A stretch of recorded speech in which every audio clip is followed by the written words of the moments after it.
శాంతి. నమస్తే. ETV life ఆధ్యాత్మిక channel మానస కార్యక్రమానికి స్వాగతం.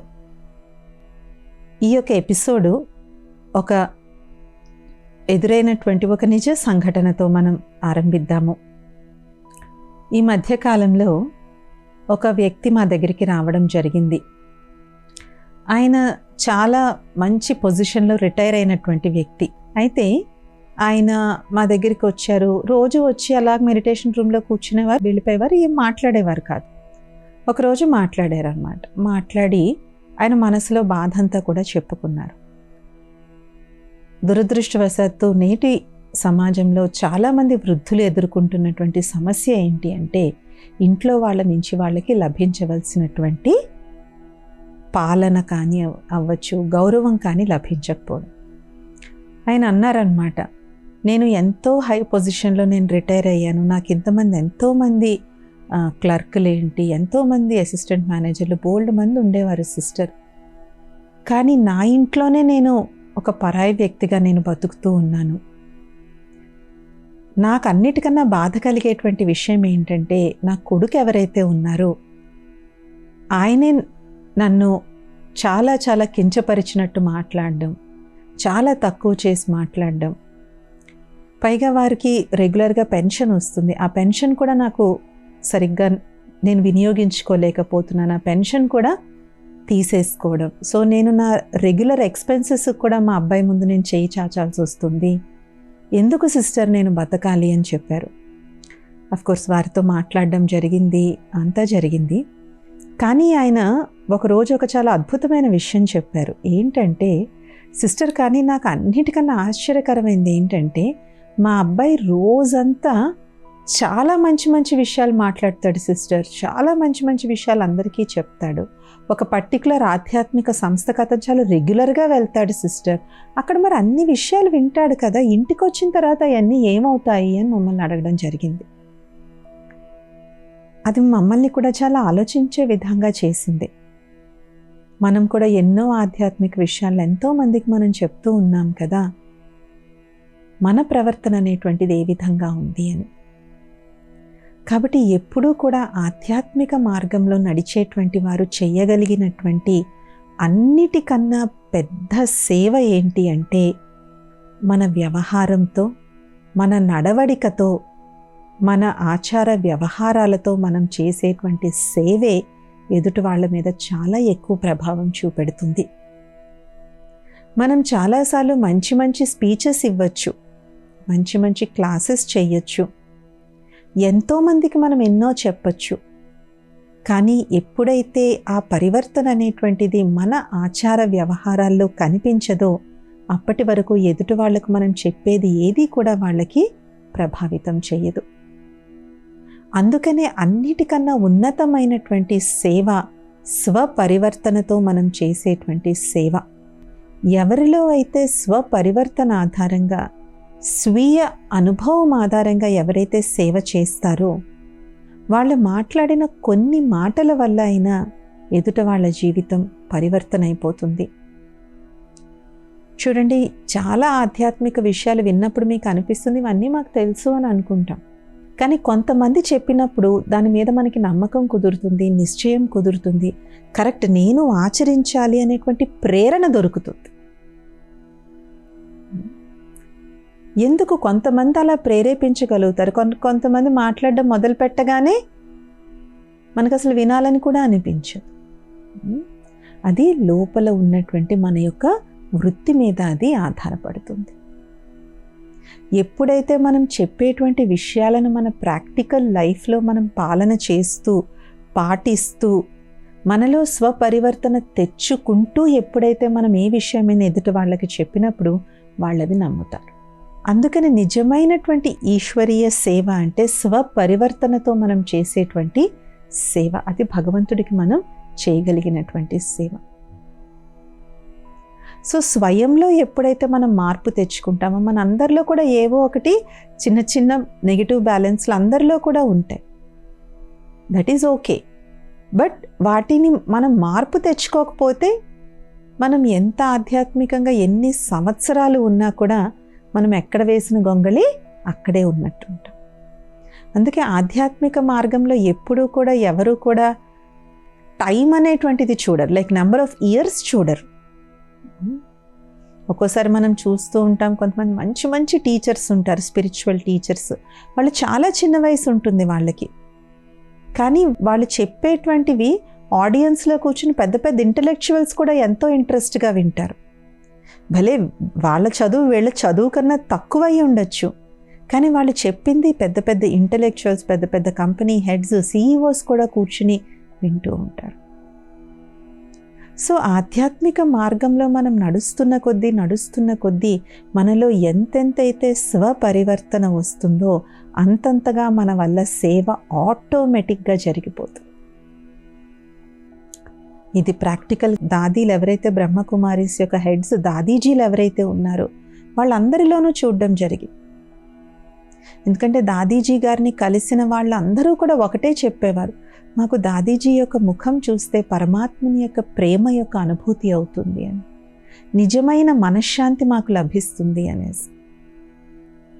ఎందుకంటే వాళ్ళ నిత్య జీవితంలో వాళ్ళ సాధనే అది ఉండేది కాబట్టి, వాళ్ళ స్వరూపమే అయిపోయారు కాబట్టి వాళ్ళని చూడగానే ఇంకా క్లాస్ చేయాల్సిన అవసరం లేదు, లెసన్ చెప్పాల్సిన అవసరం లేదు, వాళ్ళ ఫేసే చాలా పెద్ద పాఠశాల.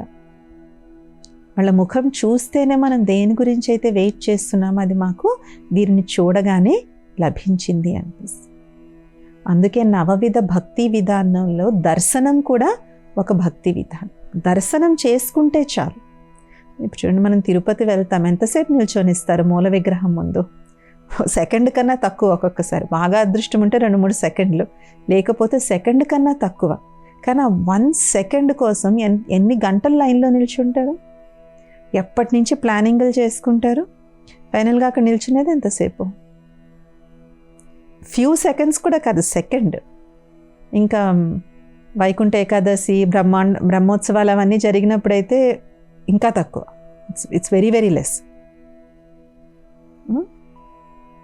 సో ఎప్పుడైతే ఆధ్యాత్మిక మార్గంలో నడుస్తూ వాట్ ఎవర్ వీఆర్ సేయింగ్ దాన్ని ఎప్పుడైతే మన ఆచరణలో ఉంటుందో ఎలా తెలుస్తుంది వీళ్ళు ఆచరిస్తున్నారా లేదా అని? వీళ్ళు అడగగలమా మనం? నో.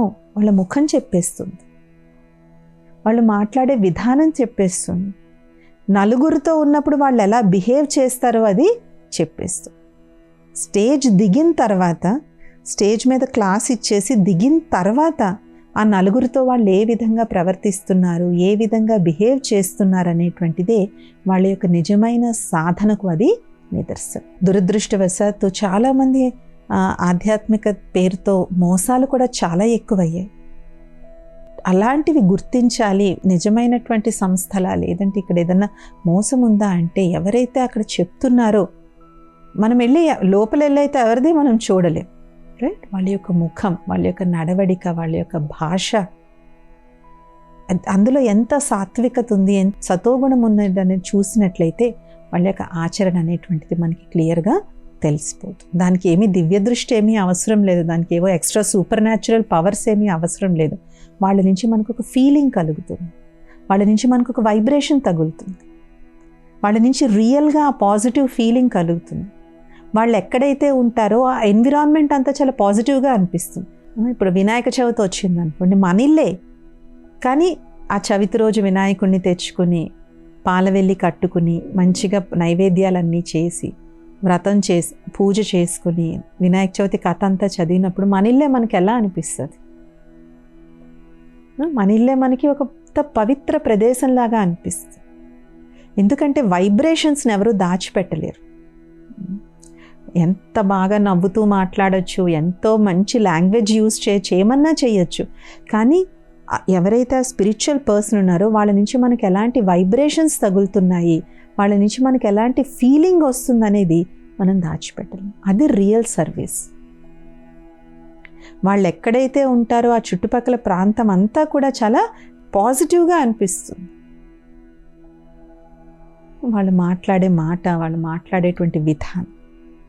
సో దీనివల్ల మనం కనిపెట్టచ్చు.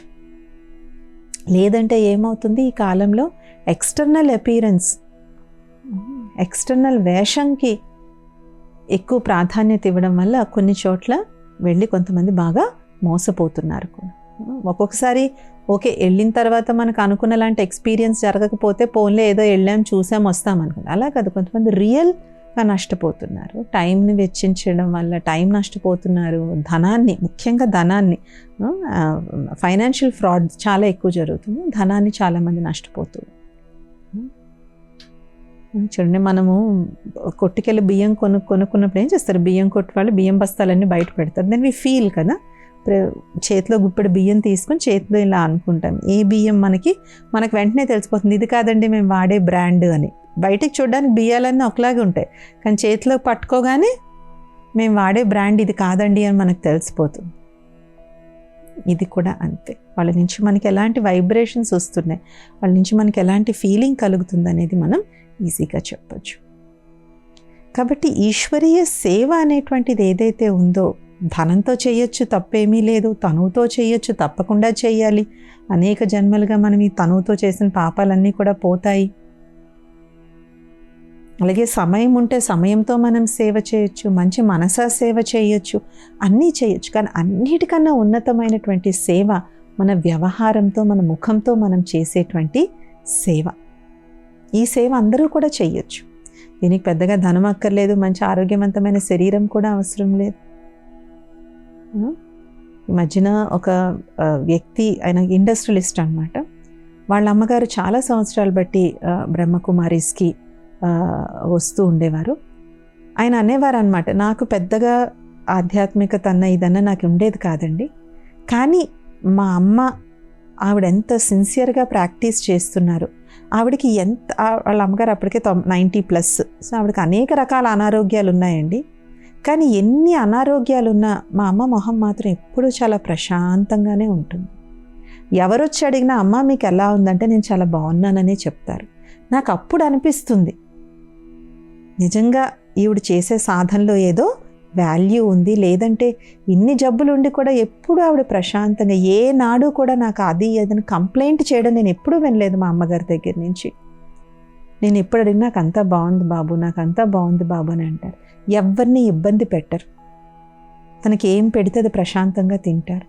తను మురళి చదువుకుంటారు. టైం వచ్చినప్పుడు రెడ్ లైట్ వేసుకుని యోగం చేసుకుంటారు. నాకైతే అనిపిస్తుంది నేను మా అమ్మని కాదు, ఒక యోగిని ఎవరినో నేను సేవ చేస్తున్నానన్న ఫీలింగ్ మా ఇంట్లో అందరికీ కలుగుతుంది.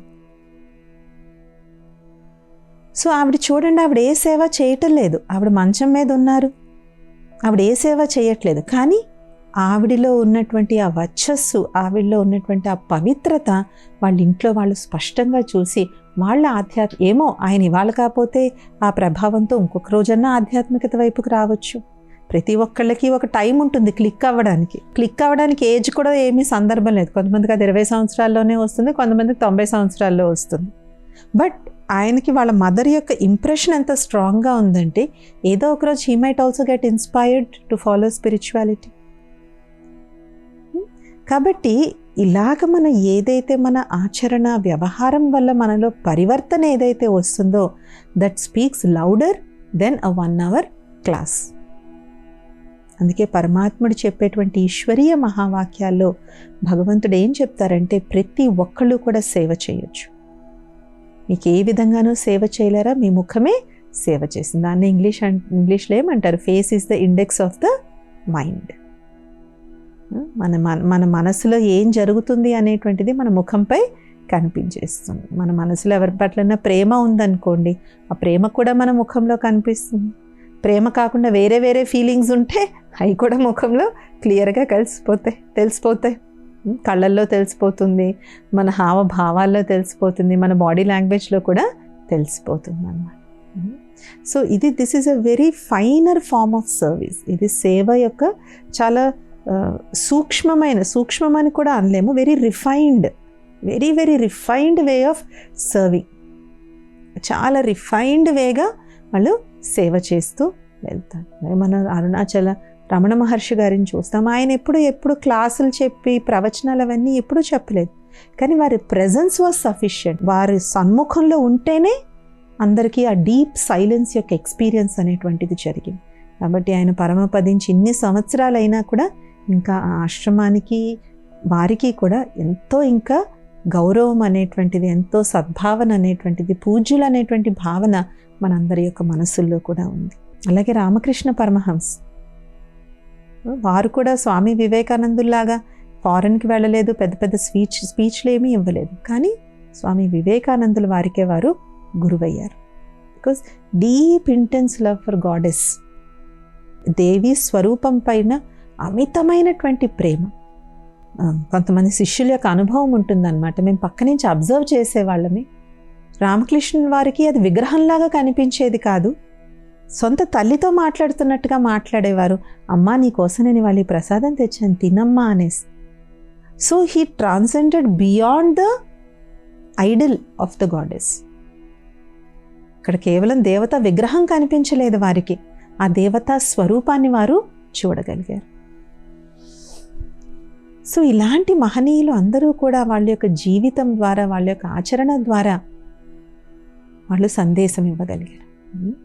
ఒకసారి మహాత్మా గాంధీ గారు ఒక ఫారెన్ జర్నలిస్ట్ ఇంటర్వ్యూ చేసి మీరు గొప్ప మానవతావాది, మొత్తం ప్రపంచానికే మీరు ఆదర్శం కదా, మీరు ప్రపంచానికి అంతే ఏమైనా సందేశం ఇవ్వాలనుకుంటున్నారా అని అన్నారు. ఆయన ఒకటే అన్నారు, my life is my message. నా జీవితమే నేను ఇచ్చేటువంటి సందేశం. సో దిస్ ఫార్మ్ ఆఫ్ సర్వీస్కి ఆధారం ఎన్ని సంవత్సరాలు మనం ఆధ్యాత్మికతలో ఉన్నామనేది కాదు, ఎంత చిత్తశుద్ధితో, ఎంత నిబద్ధతతో మనం ఆధ్యాత్మిక మార్గంలో నడుస్తూ ఉన్నాము అనేసి. ఉదయం అయితే మంత్రాలు వల్లిస్తాం, చాలా బాగుంటుంది. కానీ రోజంతా అయ్యే కొద్ది వేరే రకమైన మంత్రాలు వల్లించామనుకోండి, ఉదయం వల్లించిన మంత్రాల తాలూకు ప్రభావం ఏముంటుంది? ఏమీ ఉండదు. ఉదయం వెళ్ళాం, దేవుడి దర్శనం చేసుకున్నాం, చక్కగా బొట్టు పెట్టుకొచ్చుకున్నాం, అంతా చెప్పాం. కానీ రోజంతా ఎదుటి వాళ్ళలో లోపాలే వెతుకుతూ ఉన్నాం అనుకోండి, ఆ దైవ దర్శనం తాలూకు ప్రభావం ఈ దోష దర్శనంతో ఇది ఎక్కువ ఉంటుంది దానికన్నా. So real transformation that comes inside us మనమే అబ్జర్వ్ చేసుకోవచ్చు. 2025 to 2026 ఉంది కదా, నేను 2025 స్టార్టింగ్లో ఎలా ఉన్నాను, ఎండింగ్కి ఎలాగున్నాను, నాలో ఏం చేంజ్ వచ్చింది. 25 నుంచి January 1st నుంచి December 31st, 2025 వరకు నాలో ఏం చేంజ్ వచ్చింది, ఏం పరివర్తన అనేటువంటిది నాలో వచ్చింది. అప్పుడు ఇంకా మనం మాటలతో చెప్పాల్సినటువంటి అవసరం కూడా ఉండదు. మనం ఎక్కడ ఉన్నామో అక్కడ సేవ అనేటువంటిది, సర్వీస్ అనేటువంటిది ఆటోమేటిక్గా తయారవుతుంది అన్నమాట. ఎప్పుడైతే బ్రహ్మకుమారీస్ వారు 1950లో మౌంట్ ఆబూ రాజస్థాన్కి వచ్చి, ఆ తర్వాత అక్కడి నుంచి భారతదేశం యొక్క నలువైపులకి వారు సేవ చేయడానికి వెళ్ళారు. వాళ్ళు ఎక్కడికైతే సేవ చేయడానికి వెళ్ళేవారో వాళ్ళకి ఎవరూ తెలీదు. కేవలం అక్కడ ఎక్కడైతే దేవాలయం ఉంటుందో ఆ దేవాలయంలో కూర్చుని ఉండేవారు. కానీ వాళ్ళ ప్రెజెన్స్ బట్టి ఎలా అనిపించేది అంటే, ఇక్కడ ఎవరో దేవీలు కూర్చోడానికి వచ్చారు. వాళ్ళు మెల్లమెల్లగా ఆత్మజ్ఞానం, పరమాత్మ జ్ఞానం, సత్యత్రేత ద్వాపర యుగాల యొక్క జ్ఞానం, ఈ సృష్టి పరివర్తన యొక్క జ్ఞానం ఇవ్వడం మొదలుపెట్టినప్పుడు వాళ్ళందరికీ కూడా ఎలా అనిపించేది, అక్కడ సాక్షాత్ దేవీలు కూర్చున్నారా, శ్వేత వస్త్రధారిణి జ్ఞాన సరస్వతులు కూర్చున్నారా అన్నట్టు వాళ్ళకి అనుభవం అయ్యేది. తర్వాత వాళ్ళలో చాలామంది ఈ ఆధ్యాత్మిక మార్గంలో చాలా మంచి సాధన అనేటువంటిది చేసిన వాళ్ళ ఆది యొక్క అనుభవాలు వాళ్ళు షేర్ చేసుకునేవారు. నేను పలానా గుడిలో చూసినప్పుడు నాకు అనిపించింది, ఈమె నిజంగా ఒక ఆధ్యాత్మిక వేత్త, ఒక మంచి స్పిరిచువల్ ప్రాక్టీషనర్ అనే భావన మాకు కలిగి మేము ఆమెను చూసి ఇన్స్పైర్ అయ్యి మేము స్పిరిచువాలిటీలోకి వచ్చాము. చూడండి, అదంత గొప్ప సేవ. అలాగే కొంతమంది చెప్తూ ఉంటారు, మా నాన్నగారికి చాలా కోపం ఉండేదండి, కానీ ఇక్కడికి వచ్చాక ఏం మాయ అయింది, ఇప్పుడు మా నాన్నకి కంప్లీట్గా కోపమే పోయింది అని చెప్పి. సో ఆయనకు ఆ కోపం పోవడం వల్ల వాళ్ళ ఇంట్లో వాళ్ళందరూ కూడా స్పిరిచువాలిటీలోకి రావడానికి ఇంట్రెస్ట్ చూపెట్టారు వాళ్ళు. Because there is real change in the person. So అందుకని సేవలో అన్నిటికన్నా ఉన్నతమైనటువంటి సేవ చలన్ ఆర్ చెహరేకి సేవ, అంటే మన వ్యవహారము మరియు మన యొక్క ముఖం ద్వారా మనం చేసేటువంటి సేవ. సో ఎక్కడైతే ఆ రియల్ చేంజ్ అనేటువంటిది ఎక్కడైతే పాసిబుల్ అవుతుందో అప్పుడు అందరూ కూడా అక్కడ ఆటోమేటిక్గా అట్రాక్ట్ అయ్యి వస్తూ ఉంటారు. మళ్ళీ ఒకసారి కాదు, మాటి మాటికి వాళ్ళు వెళ్తూ ఉంటారు. అలా మాటి మాటికి వెళ్తూ ఏదో ఒక రోజు వాళ్ళలో స్పార్క్ అనేటువంటిది వస్తుంది. ఆ స్పిరిచువల్ ఎన్లైటన్మెంట్ అనేటువంటిది ఏ టైంలో ఎలాగ ఎవరికి వస్తుంది అనేటువంటిది ఎవరు కూడా చెప్పలేరు. It just triggers. అయితే దానికి కారణం ఏదో పెద్ద దుర్ఘటనలే జరగాల్సిన అవసరం లేదు. చాలామంది స్పిరిచువాలిటీ వాళ్ళు వెళ్తున్నారంటే what happen is everything okay అని అడుగుతారు. లేదో దుర్ఘటన జరిగిపోయిందో లేదంటే జీవితంలో ఏదో ఒక నష్టపోతేనే ఆధ్యాత్మికత వైపుకి వచ్చారనుకుంటారు. That is not true. అలా వచ్చేవాళ్ళు ఒక 20% మంది ఉంటారు. బట్ సర్ప్రైజింగ్ థింగ్ ఏంటంటే అలా ఎవరైతే వస్తారో ఆ పరిస్థితులన్నీ చగపడిన తర్వాత వాళ్ళు మళ్ళీ ఆధ్యాత్మికతలో ఉంటారని 100% గ్యారంటీగా చెప్పలేము. ఉండొచ్చు, ఉండకపోవచ్చు. కాబట్టి ఎవరిలో అయితే ఆ న్యాచురల్ క్యూరియాసిటీ ఎవరిలో అయితే వస్తారో స్పిరిచువాలిటీకి, వాళ్ళు దీర్ఘకాలంగా సాధన చేసేటువంటి అవకాశం ఎక్కువ ఉంటుంది. బలవంతంగా వచ్చో లేదంటే ఏదో ట్రాజడీ అయ్యో లేదంటే దేని నుంచో తప్పించుకోవడానికి కూడా స్పిరిచువాలిటీలోకి వస్తారు. కానీ ఎప్పుడైతే అక్కడ పరిస్థితులు చక్కదిద్దుతాయో ఉండొచ్చు, ఉండకపోవచ్చు, అది చెప్పలేం. It depends. ఆ కొద్ది నెలలో ఆ కొద్ది సంవత్సరాల్లో వాళ్ళు చేసిన ఆ సాధనలో వాళ్ళు ఎంత చిత్తశుద్ధితో చేశారు అనే దాని మీద అది ఆధారపడి ఉంటుందన్నమాట. సో మనం అందరం ఎవరైతే ఆధ్యాత్మిక మార్గంలో నడుస్తూ ఉన్నామో సేవ కన్నా ముఖ్యమైనటువంటిది ఏంటి? మనకి మనం చేసుకునే సేవ. మనకి మనమే టీచర్ అయ్యి ముందు మనకు మనమే ప్రీచర్ అవ్వాలి. ముందు మనకు మనమే టీచర్ అయ్యి వేరే వాళ్ళకి మనం ఏం చెప్తామో అది ముందు మనకు మనమే చెప్పుకుని అందులో మన ట్రాన్స్ఫర్మేషన్ వస్తే ఆటోమేటిక్గా మన వల్ల సేవ జరుగుతుంది. అదే భగవంతుడు పరమాత్ముడు చెప్పినటువంటి అన్నిటికన్నా ఉన్నతమైనటువంటి సేవ. ఇది ఇవాల్టి మానస కార్యక్రమం. వచ్చే మానసాలు ఇంకొన్ని అంశాలతో కలుద్దాం. ఓం శాంతి. నమస్తే. ఈ